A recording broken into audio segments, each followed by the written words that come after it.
Welcome, you wild roving band of questers. It's been a minute since we dropped in with each other. It's been a few weeks now, but I felt like tonight was the ideal night as we're doing a drop in for our fourth day of the 12 days of Yuletide. And we're diving a bit into the Norse tradition, which I actually feel is very fitting even as we're heading toward that stone of destiny and the fourth jewel of the TUATHA DANNAN.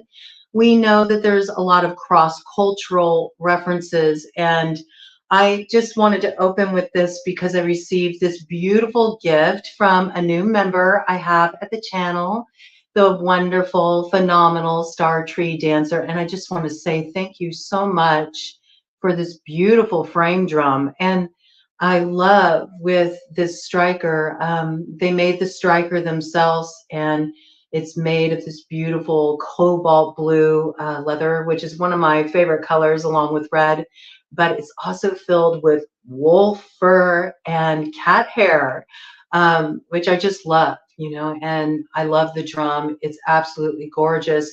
But what's really striking about this drum and why I wanted to bring it in tonight, and you'll be seeing a lot of this drum because I love drums. I love working with drums. I feel like they're really just so beneficial for entering dreamtime space, for entering any kind of journeying sort of consciousness. But look at the back of this frame drum. Gorgeousness. It reminds me of the Yggdrasil tree, and the Yggdrasil tree is front and center with what we are bringing in for the fourth day of Yuletide as we dive into Norse tradition, because today is all about the ever elusive Norns and how they choose to weave our fate. Will we be able to reach that stone of destiny? Will we secure our north node?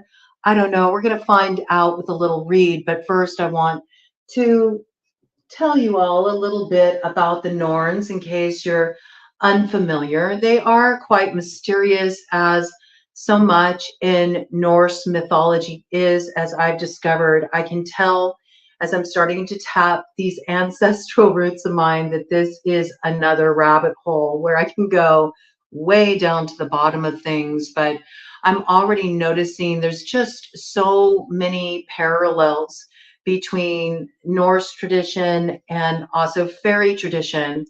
And it's very interesting. I just feel like bringing in this piece in many Norse magical traditions, when they invoke the elementals, often they will start with the north first, whereas it's pretty traditional in many traditions to actually start in the east, which makes sense because it's the cycle of manifestation. But I love this piece about beginning the invocation in the north when we're looking at the quest for the Stone of Destiny, because we know that with the four jewels of the TUATHA Danann, all of their magics were gleaned from four magical cities in some mysterious lands of the north. So I just like that kind of tongue-in-cheek sort of reference point. I love the way that all of these oral traditions have a way of fusing together, and it really is like one big melting cauldron, and so often you hear people say that there's a diluting, of the essence of the magic when you combine other cultural aspects. I completely disagree. I feel it so empowers the magic. It like makes it so much more potent. So I just really wanted to bring that piece in. Now, the Norns are known to be the weavers of our fate, and they hold a great power in having that responsibility, so much power that said even the gods fear the Norns, because even the Norns determine the fate of the gods. So they have quite an important role to play in Norse mythology. Their population is many. There are many Norns, but you'll often see them represented by three separate figures. Those figures are Wyrd, who represents the past. The second is Verdandi, that represents what is presently coming into being. And the third being Skuld, which is what shall be. And what's very interesting about this frame drum is that these three live in a hall by a well that is the well of fate that sits beneath the Yggdrasil tree. And it's in the center of the other world. And the Yggdrasil tree is said to hold 9 worlds within its branches. So I just love, look at how fairy works its magic, you know? I just received this today. I received this today, and it made me laugh. I mean, it's almost runic in its appearance too, you know. I just love the energy coming in here. And of course, when I think of the Yggdrasil tree, I can't help but think of Odin, and crow energy front and center. When I think of Odin, I think of his crows, Hugin and Munin, yes, Hugin and Munin, and usually represented by one black crow, one white crow, which is also a bit of fate intermingled there too. When we think of the shadow, the light, will we be cast into the shadow? Will we step boldly into the light? It is the balancing point. And when I think of crow and I think of the totem of crow, I also think of that karmic law. And so it very much is invoking that energy and the point where we're at right now. And I know we've been getting, we've been getting a slow start with this one. You know, it's interesting because it seems like things are moving fast, even as they're slowing down. The energy still feels a bit heavy. The energy still feels a bit sloggy. But I feel that things will really start to shift up, you know, as we head into the energy of the new year, as we get closer to that change, when we have the shifting of the guards and, you know, Pluto moves forward into Aquarius. We're going to kind of like, you know, feel that sense of expansion. And I feel like the movement will pick up in that regard in a much more kind of more uplifting, optimistic, you know, sort of way. It'll be easier to get us motivated. Nonetheless, we must press on with a sense of stoicism, even as we're, you know, wrapping up this last cycle, which I think was kind of a heavy cycle for a lot of people. But, you know, we're all kind of in this place where we're weighing things out. You know, how will our fates turn out? You know, will we be blessed? Will we be highly favored? Or will we find ourselves doing time down in the South Node? I don't know. You know, we're going to find out. We're going to just do a real simple read tonight. We're going to keep it nice and easy. You know, it is the holiday season. We don't want anything to be too pressurized here. Take it easy. Make sure you're taking time to integrate the experiences as this year is wrapping up, so you can really, you know, step into the new year ready for the fight, to rise to the challenge of your rivals. Get a little bit of that eye of the tiger coming in. You know, and it's interesting when it comes to the Norns. You know, there wasn't really any way to appease the Norns. Now, I have seen a couple of things, and, you know, I do believe I brought it in earlier that I did read about some traditions of making some offerings to the Norns in hopes that, you know, they can find favor with fate. But really, I feel like that's a more modernized induction, because if you really get down to the roots of the Norse tradition, there's very little that's said about man feeling that he has any power over the choices of the fates. It's sort of like you just kind of like roll the dice and hope for the best. And speaking of rolling the dice, this is how the Norns determine the fate. They, you know, cast the wooden lots. They weave the threads of fate. You know, within that cloth, they carve the sacred symbols into the wood, which, you know, presumably was the runes. And with that crow energy coming in, I do pick up the sense that once we get past this year and we start to move into the expansion of the Aquarian energy, we're going to have that like fresh breath of life come in, and we're going to feel our vigor and our enthusiasm return. And we'll start to get a little bit more spirited as we move forward, and we do rise to those challenges. But I also feel like when we're looking at that piece of, you know, the crow and karmic law, you know, there is things that do need to be balanced out. And even so, you know, there's an opportunity always to transform, to change. And that brings in so many parallels with a lot of other traditions. But we know that while there are a lot of endings taking place, there's also a lot of powerful new beginnings on offer. So it's an interesting juxtaposition that we find ourselves in at this juncture.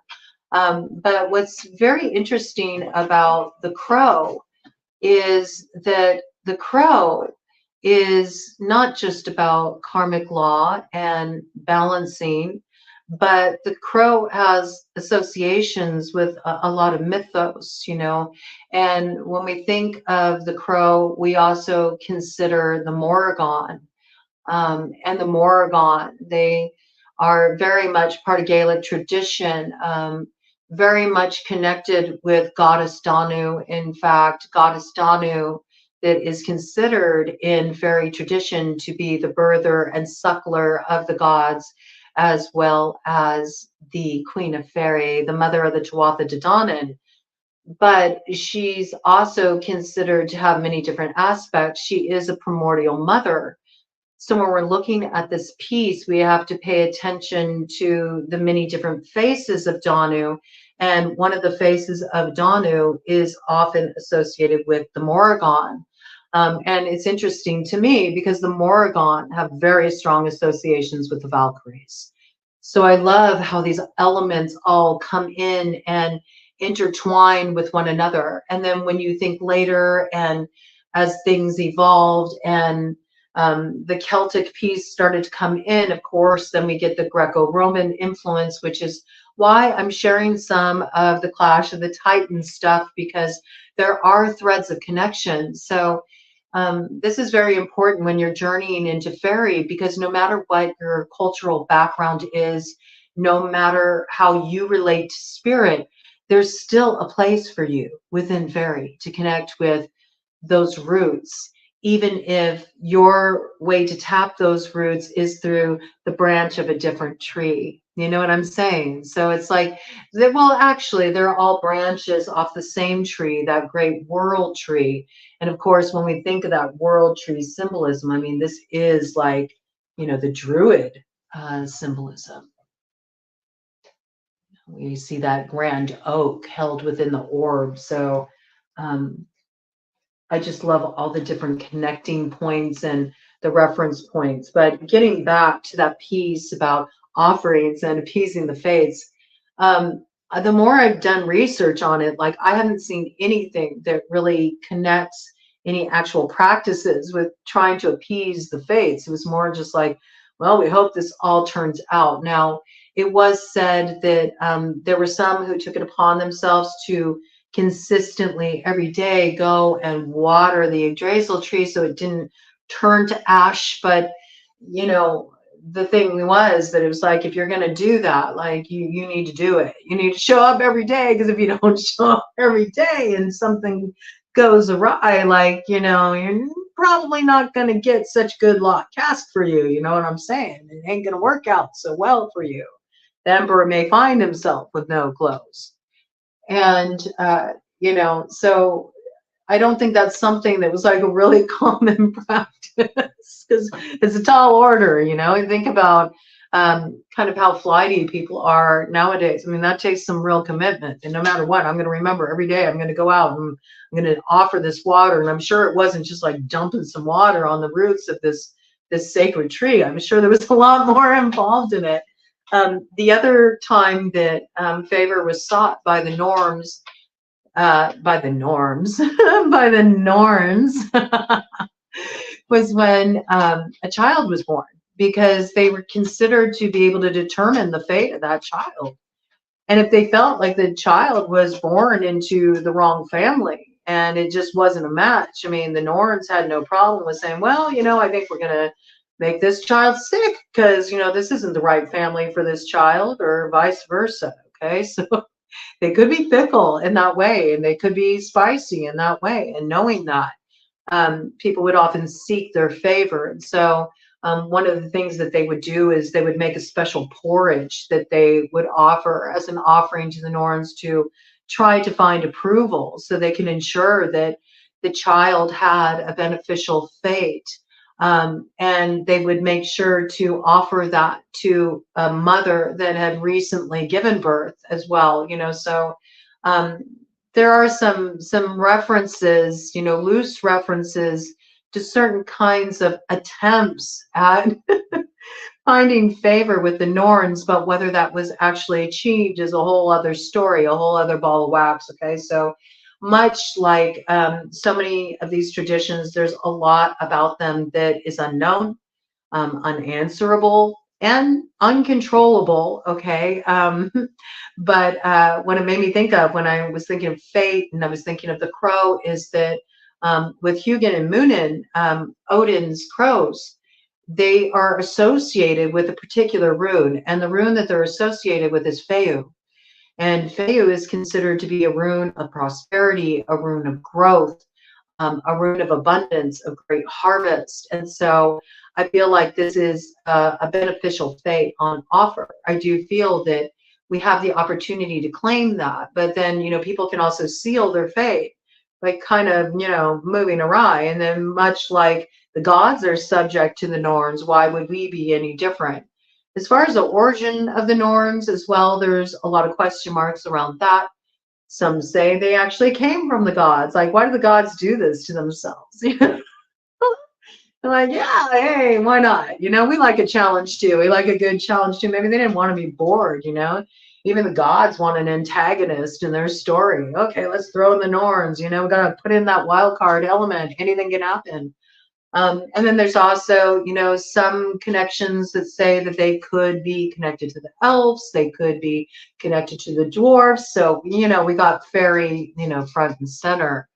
And I just thought it was kind of cool. Just tie it together, do a little bit of a fusion kind of read where we bring in a cross-cultural reference from the Norse traditions and infuse it with the way we're kind of like fueling our visions and thinking of moving forward as we're closing out this current year and really preparing to head toward our destiny and see what we can manifest. You know, I know that with that Sagittarian new moon we had back on the 12th of this month, you know, there was probably something that became clear to you, what kind of action you needed to take in order to move forward. But there might be a little dragging of heels right now is what I got. And just trying to get up the gumption to get up and go. Because I feel like a lot of people, it's natural. It's the holidays. What do you expect? We're all kind of like stretched a little thin.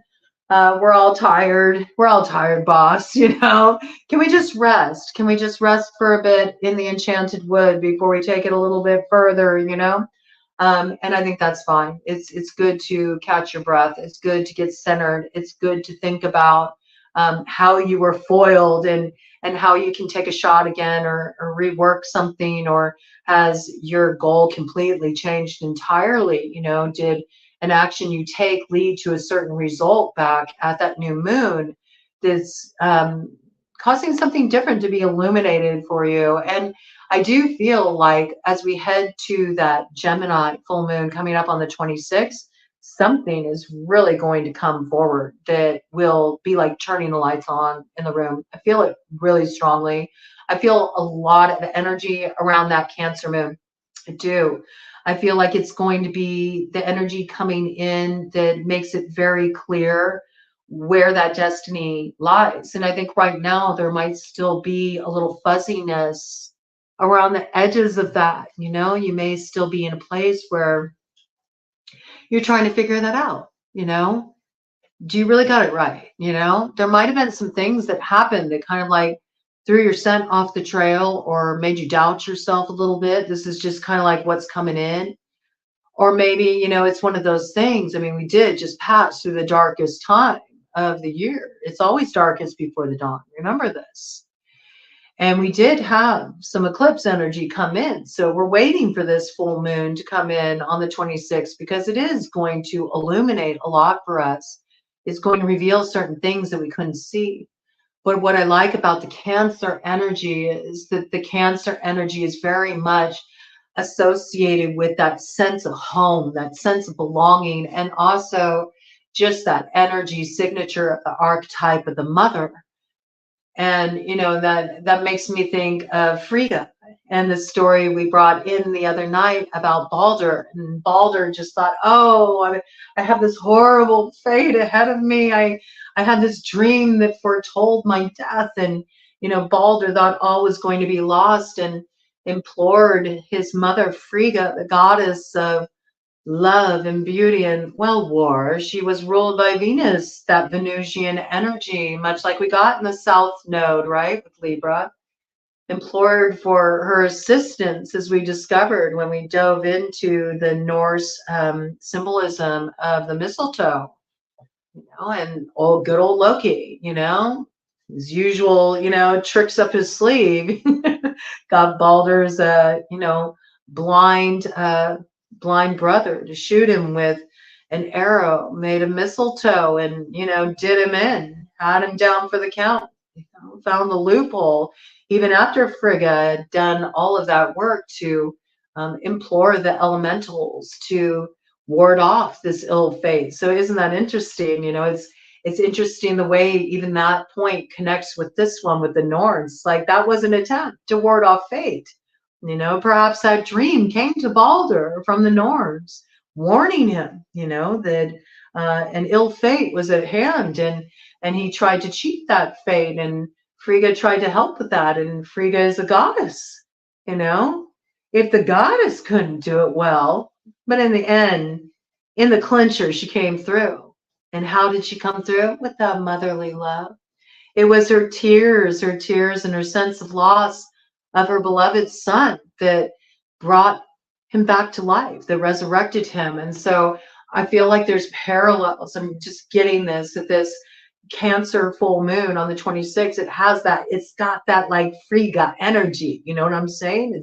It's got the power to transform, but the way it transforms might even be through some emotional release, something that was submerged in the subconscious, something that wasn't seen is illuminated, it rises to the surface of awareness, maybe even brings forward some kind of prophecy, some kind of dream, some kind of vision, some illumination, and there's something that unlocks inside the soul, and it sparks this emotional release, and the emotional release is cathartic, it's alchemical.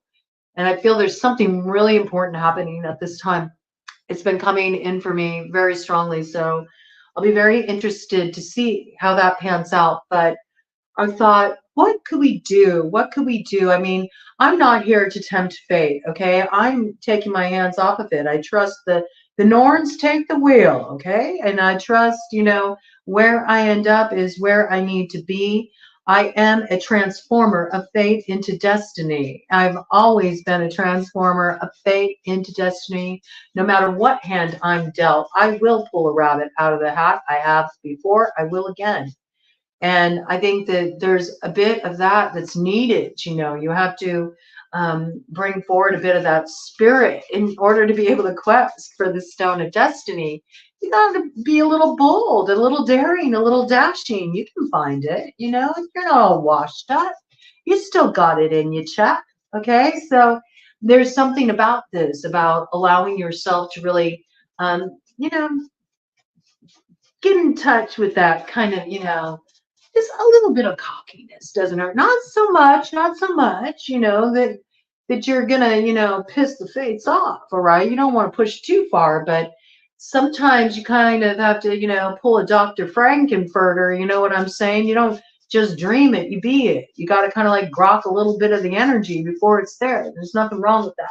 That's what role playing is all about. That's why we do it. That's why we bring forward a character, and maybe it's time to kind of like look at that. Where does your character need tweaking?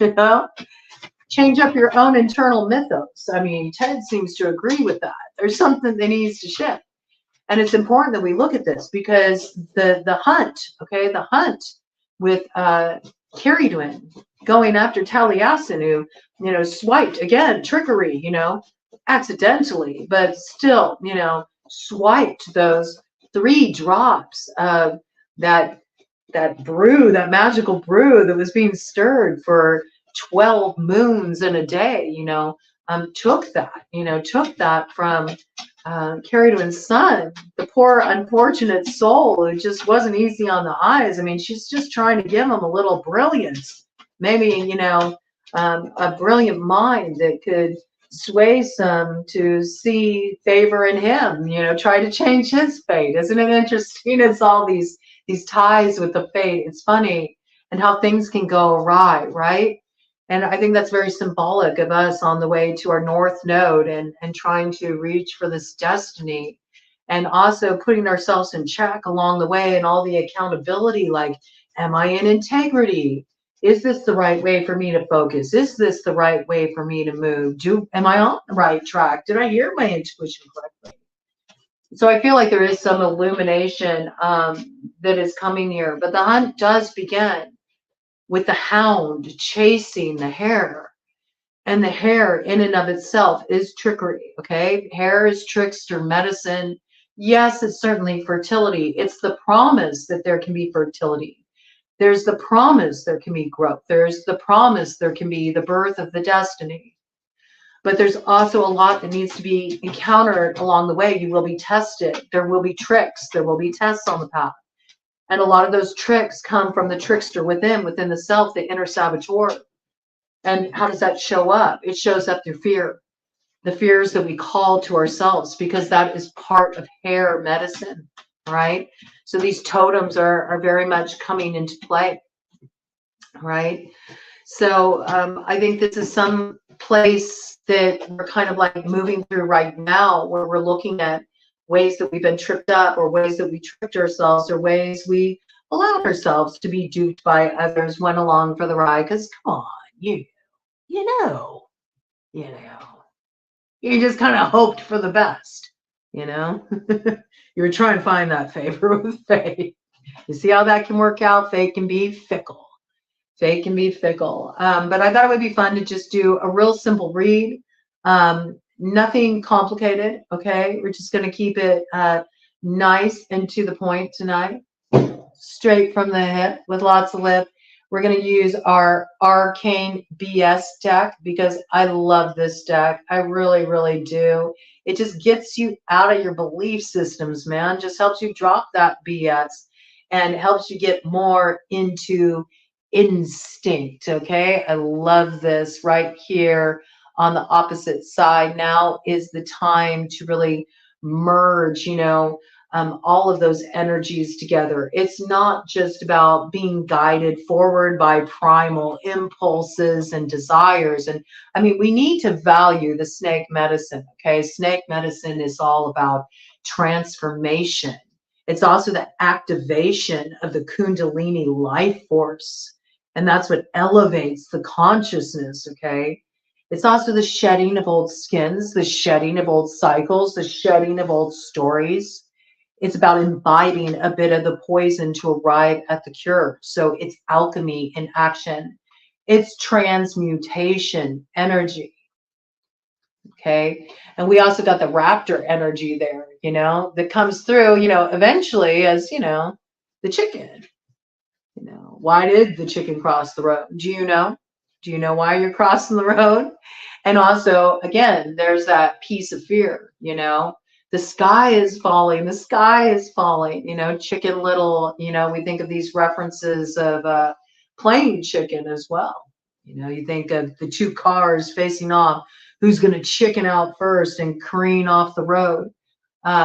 There's all these kind of like symbolisms that come through with these animal references too, that are kind of identifying the way that we can get kind of stuck in our head. And this can produce so much fear, so much worry about what could happen, what could possibly happen, that we end up, you know, we go chicken, you know, we talk ourselves out of what could be the very best thing for us, instead of just being open-minded. You know, anytime you're stepping into something new, a big potential, Of course, it's not going to be certain. And there's some unknown elements to that, but you never know if you're going to get destiny or a raw hand of fate until you roll the dice. You got to take a chance. All right. So this is about really just as a baseline energy coming into this place of the instinct, starting to get more into the animal body, getting out of the head a bit, man. Just get out of your head. When you start noticing that you're worrying about something, put yourself in check and bring yourself into the moment and ask yourself, is there something I can do about this right now? Like in this moment, is there legitimately an action I could take right now to get me out of this space of like worrying about this thing? And if there isn't, do something else. Focus on something else. Channel your energy, elsewhere. Because as long as you're focused on something and then you're marrying it with feeling, anxiety is a feeling. All a feeling is a sensation. It's a physical sensation in the body. But when we have that sensation, it's a real activation, and it's very key for manifestation. You can do all the, workings you want. You can do all the spell work you want. You can do all the praying you want. You can petition the Norns all you want. But if it isn't backed up by that connection to the feeling, it'll just fall flat. All right. So connecting with the feeling is such an important piece. So when you're noticing that anxiety is there, that worry's there, and then you're wondering, why is everything always going awry? Nothing seems to be happening. Well, it's because you're generating this constantly. And I'm not saying it's easy to turn around. And essentially, it can be very difficult, especially if you're facing a lot of challenges, right? But there's a way that you can kind of like, hey, put yourself in check, bring yourself back, and just maybe even just saying something to yourself like, hey, what are you calling in right now? Just remind yourself of what you're doing, because you actually do have that power. You do get to choose where you focus your time, your awareness, your energy. It's not avoidance, okay? It's not avoidance. You can always make time to feel what you're feeling, all right? You know what's stressing you out. You know what you're worried about. If you need to dive deeper into it, dive deeper into it. If you need to have a conversation about it with someone, have a conversation about it with someone.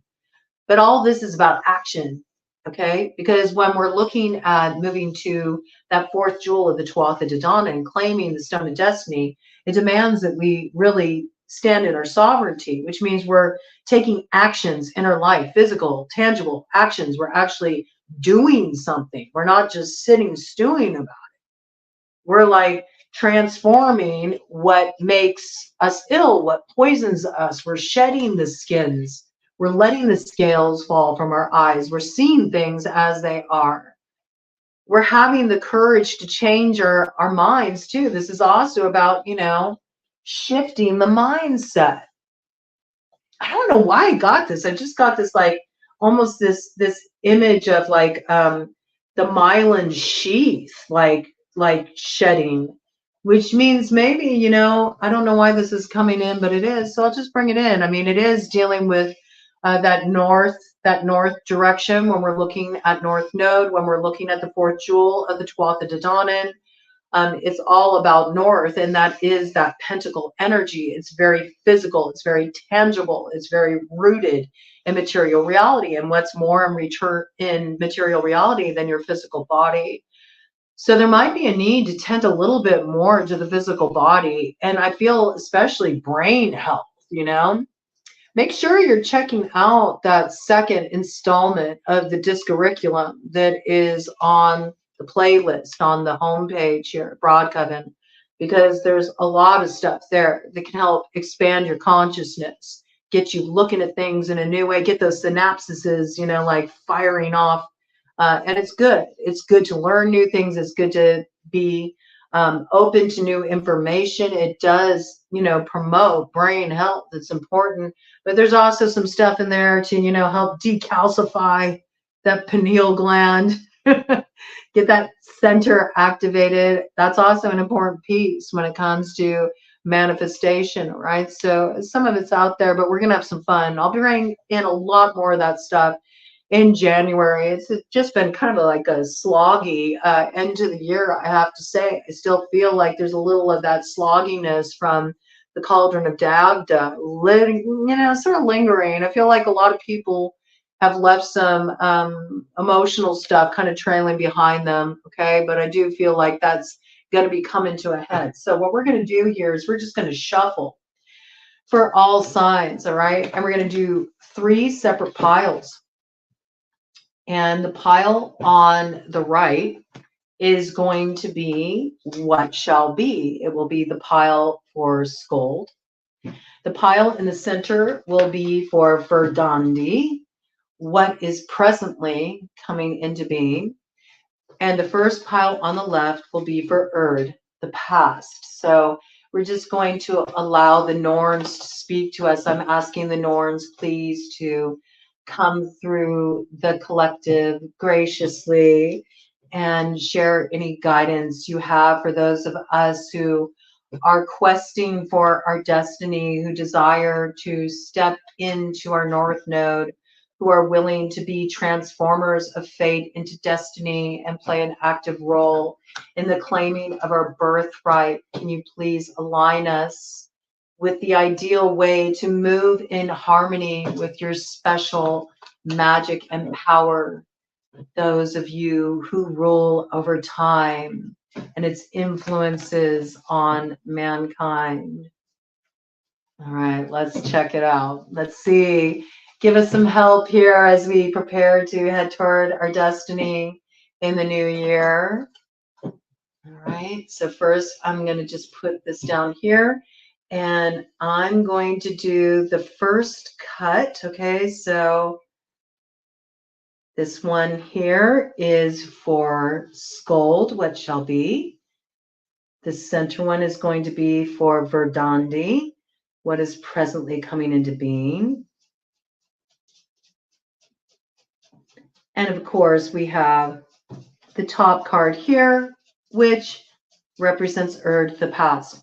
And we're going to start here. And what I'm going to do is I'm going to look at the bottom and then the top card of each pile. And that will give us a comprehensive picture of what's the basis of the past. And then, for example, and then the top card will show us how it is in the process of transforming even now to pass away and move us into the present situation. So with the past, we got this effing guy, man. We have this, walking tall, carrying a big stick, maybe using a little too much force, trying to barrel our way through, using a little too much aggression. I do got that it's like a lot of karmic energy. I do feel there's a lot of past life energy that's front and center. Like people are like digging in the crates of their Akashic records. I feel like there's a lot of stuff being stirred up.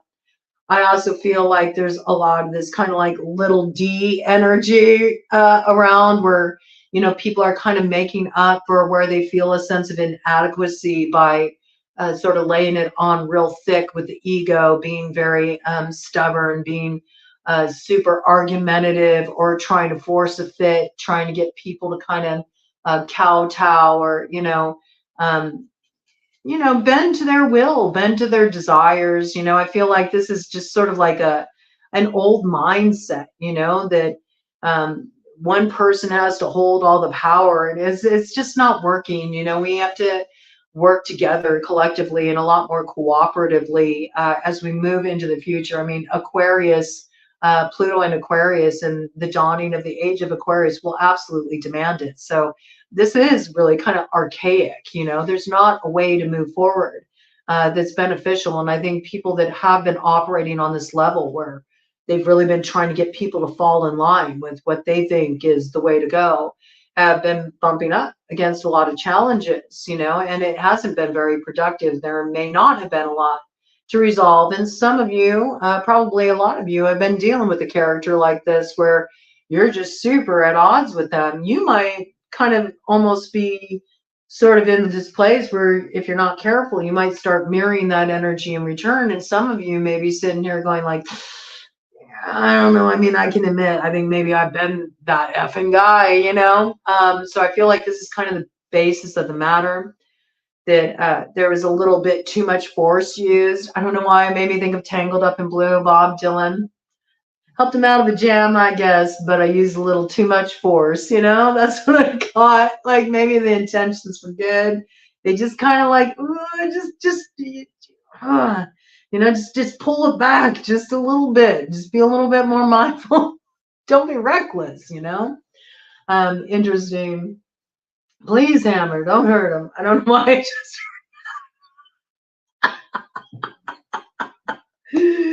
yeah, I think that's what it is. You know, either you were dealing with someone who used a little too much force with you, or maybe you pushed it a little too far. But I feel like this is kind of like what the basis of the matter is in the past, like, you know, really being very entrenched in personal views, not really taking in the positions of others enough. And you know, maybe you have been dealing with somebody who's just been a real pain in the ass. Okay, granted, it happens, but at the same time, you know, maybe try to have some understanding. Where is that coming from? You know, what's behind that? You know, anytime you're looking at somebody who's putting on a big display like that, there's something deeper going on. And well,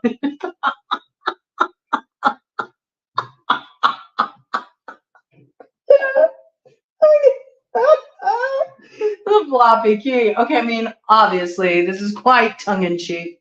We see that the Norns are already not pulling any punches here. Okay, it's like this is impotency. You know, there's no way to open up any doors of opportunity. You attract, you attract more favor with sugar than you do with vinegar. You know what I'm saying? It's like it might be time to kind of think of how you can kind of smooth the way to head forward, because this is very clear. The Norns are like saying, like, you know, this is what chased an opportunity away. If you're wondering why it didn't work out, you know, why weren't you able to open up that door? Well, part of it's timing anytime we look at the Norns, but it's also, again, I feel like maybe you were trying to help somebody out of a jam, but you used a little too much force. I don't know, Tangled Up in Blue coming in. Bob Dylan often comes in for me. All right. So we see where it's been in the past. We know we got to shift that. You know, we want doors of opportunity to present themselves. And if we want to feel empowered to take action, then it's better if we work with people than kind of just being too forceful with what we think is the right way. Okay. So have enough space in your consciousness to allow room for a different view, a perspective, or, to be able to, you know, drop that BS. So maybe you can get a view through a different window in the grid of the matrix, and you know, find a happier reality tunnel. Now, what we got here for what is presently coming into being, the basis of the matter, we have this card is definitely about sex. Now, I'm seeing a lot of sexual references here already. Okay, they're coming through. There might be some of you that are really feeling the need for this kind of invigoration. You see that egg symbolism there, and look, there is the snake yet again. I mean, I am picking up these Kundalini references, and when we're looking at journeying for the four jewels of the TUATHA DANNAN, what must be understood about fairy is the journey. Yes, it's all about, you know, obtaining these magics, and you will see the result of this externally in your life. But one of the directions of the Elven Star is within. It's about what's going on within you, and even your body, you know, is a template. That energetic system, the chakra system, is a template for the whole journey of fairy and how to travel through that Elven Star. And the Elven Star is associated with, you know, different directions and planetary energies and alchemical elements and, you know, chakra center systems. And there's something here coming through about there's a need to not dissipate this creative energy either. And there might be a need to be a little bit more mindful about how you choose to channel your creative energy moving forward, because I feel like there might be something about some of the doors you're trying to open. They're doors that they may provide kind of like an experience, a jaunt into a satisfying dalliance or a satisfying moment but where are they leading long term? There's something here about, questioning. Do I really want to see this thing grow, or is it time to hang it up? Is there a different way that I can use my creative energy? And even if you are looking for that, if you are looking to merge with another, that is what you desire, it's so much more rewarding and more potent and powerful when you first arrive to that place of union within the self. And so I do feel like there's this piece of maybe working with some different kind of tantric methods for elevating the consciousness and working with that inner fire, that kundalini fire, to experience an inner transformation, learning how to work with the breath and raise the energy of that, um, the sexual the sexual tension, up to the higher channels, where you can experience an entirely different type of bliss. I mean, that's a lot to get into on this video here, and I encourage you, if that's something that's kind of interesting to you, that you should start to explore some real solid books on Tantra. And I'm not talking about, stuff put out here in the West, but, head towards some of the ancient texts. I really think that the yogic aphorisms of Patanjali is a great place to start. It goes a lot into the mysticism. It goes a lot into the siddhis, the powers that are gained when you start working with different tantric techniques. People think Tantra is all about sex, but it's not. It's about ways to control the breath and ways to move the energy in your body that can clear the channels so you can have that activation of that creative life force energy. I do see you reconsidering, maybe because of some spiritual growth, some illumination, some transformation that you've been going through. Some of you have really opened up the crown, man. You're starting to get a lot of downloads. You feel a lot more plugged into your Atman, your higher consciousness, and you're realizing certain beginnings you wanted initially don't really cut it anymore. You're looking at this, you're considering, is this the right way to go? Is this the right way to go? Let's see what's on the top here. Okay. Ooh, I like this. Yes, this is good. Okay, so giving birth to a skull. So we see that the cycle of creation continues on. What comes to pass also experiences a subsequent rebirth. And it's a perpetual turning of that wheel of karma. We're all on that Ferris wheel ride. And I do think that a lot of this does involve kind of being more mindful of taking care of the self. There's a need to do some transformational work around the diet, I feel. There's a need to get more rest. There's a need to be mindful of what you're really wanting to give birth to in your life. When we look at creative power, yes, certainly that is about birthing life, as in birthing actual human beings into existence. Fertility can be looked at in that way. But beyond that, it's about how are you using your creative energy? What are you wanting it to bring into your life? You can go along with just sort of like the status quo and whatever shows up, or you can take it upon yourself to really stand at the helm of your life and consciously choose how you want to direct your creative energy. But this is very important, and it's often neglected in manifestation, that you can't really be an alchemist and you can't manifest effectively if you're not taking care of the body. It's so essential to keep the channel clear so the energy can move through unobstructed. And that allows you to move in harmony, with the easiest route there. And you definitely don't want to be, in this place of like trying to force your way through, knocking down barriers. Because guess what? Sometimes those barriers are meant to be there. They're checkpoints for you to stop and kind of go, do I still want to bring this thing into being? Maybe that's why you ran into so many obstacles. It's testing your commitment to it. Okay. I do see you focusing a lot more on your own personal care. I do feel like diet is a central focus.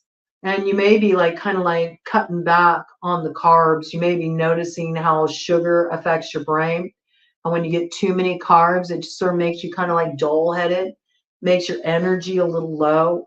I feel like a lot of you are going to be feeling the urge to get out into nature more, actually make contact with the elements, and certainly with fairy. That's an important piece, okay? But I think that there's something that's about to come in and it's going to really be a trip for you. And I feel what's going to be a trip is this communication that comes in. It's like Back to the Future. It's a blast from the past, and it provides a new opportunity to bring something forward from the past into the future. All right. In a new way. It's not the same. Something's been digested here. I got big Ouroboros energy, right? So there's something that you had to digest first. You know, it was eating you alive until you really face it squarely. And I feel that's what's coming in. You're about to kind of like take charge of your life. You're about to straighten up and fly right. You know, that's what I got. You're going to infuse a little more stoicism on your path. I really got that. Okay. So that's the energy that's presently coming into being. Let's see what shall be. How's it look for our fake Norns? Ooh, yeah, man, the beefcake. Locked and loaded, ready to go. There's that Ace of Cups, okay? Looks good. Drawing the energy down, manifestation, using all that shit from the past to build something new and built to last. Eyes on lock. You got the eyes of the tiger and you're ready to, you know, hit the mark. You may be showboating a bit. Look at that. Third eye lit. Okay, I like this. I feel like there's a lot of strength coming into the body. And I do feel this is good, okay? Because when you feel good, you got energy. When you got energy, you can make stuff happen. And that's why I say people underestimate that piece so much and how important it is for manifesting your destiny. If you're exhausted, if you're run down, if you can't pull yourself out of bed, there's no way you're going to make, you know, these goals happen. There's just no way. You have to take good care of yourself.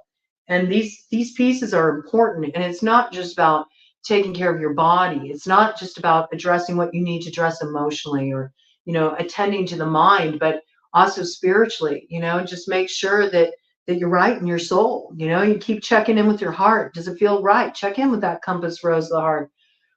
Top of the deck. I don't know. Let's see. What do the Norns have to say? Ooh, the digging ghost. Okay. It's obvious. It's very clear. There's something from the past that remains unresolved. And you may have thought that you could give it the slip, but I don't think that's going to be possible. And this may be, I don't know why, but I kind of got that energy.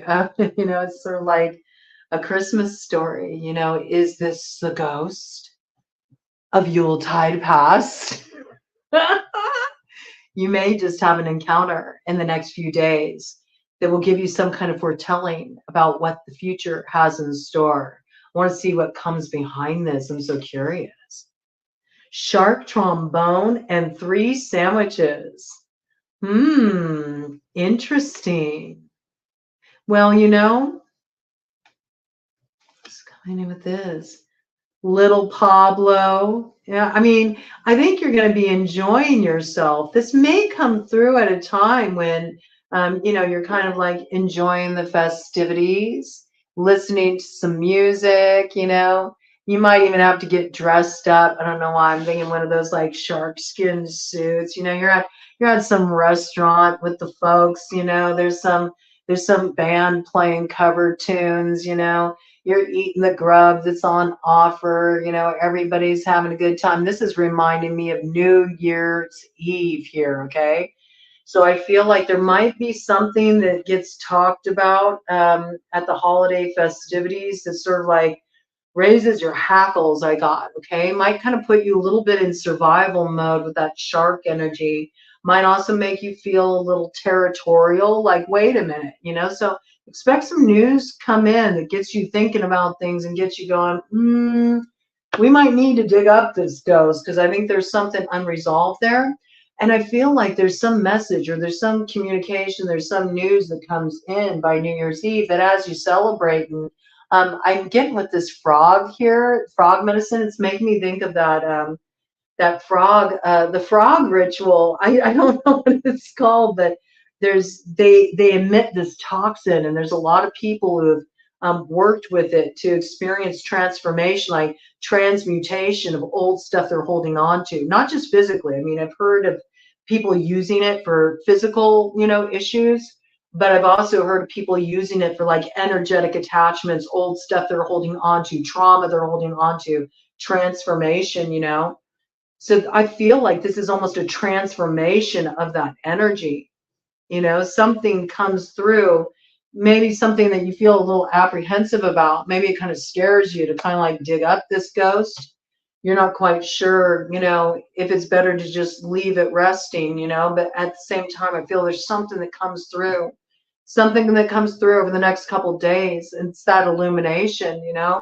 I feel it might come in by that Cancer full moon that makes you think, you know what? I don't know, man. It's going to make you feel territorial. I got that.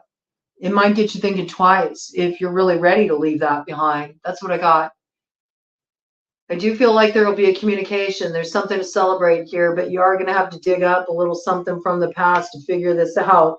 Just make sure that, you accept what you find out. You don't keep going over the same old ground, or you'll be like a cat licking its butt for all of eternity. And nobody wants that, all right?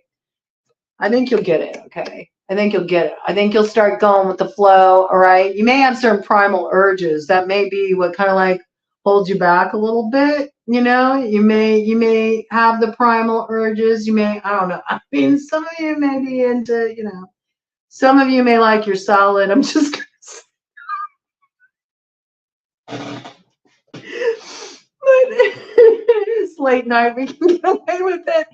But I feel like, I think you're going to do a good job, transforming these sort of baser impulses. I think you're going to play the long game. I think you're going to surf those waves of change on your long board. And I think you're going to be hanging loose with it, okay? Looks pretty good. Looks pretty good. Looks pretty good. There is a way through, all right? But there is some transformation that needs to happen here, okay? There is some transformation that needs to happen here. I'm going to go ahead and cut the future deck because I like to tempt fate.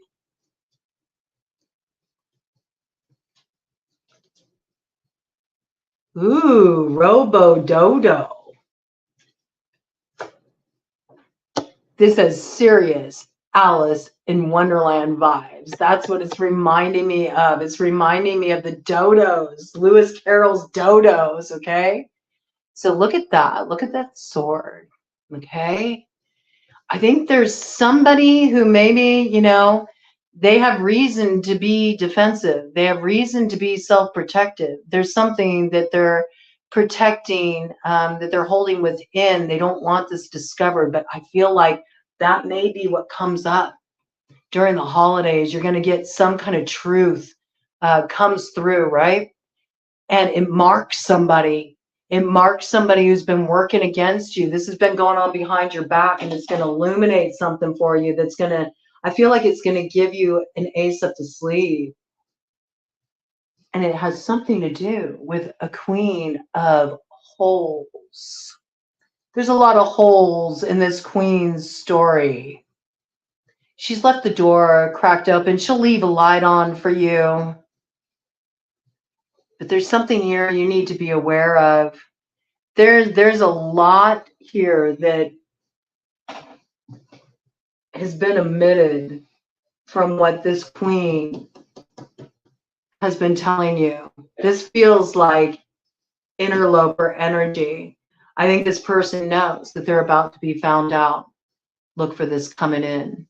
And I'll see you in the new year as we get heading down this road to the stone of destiny.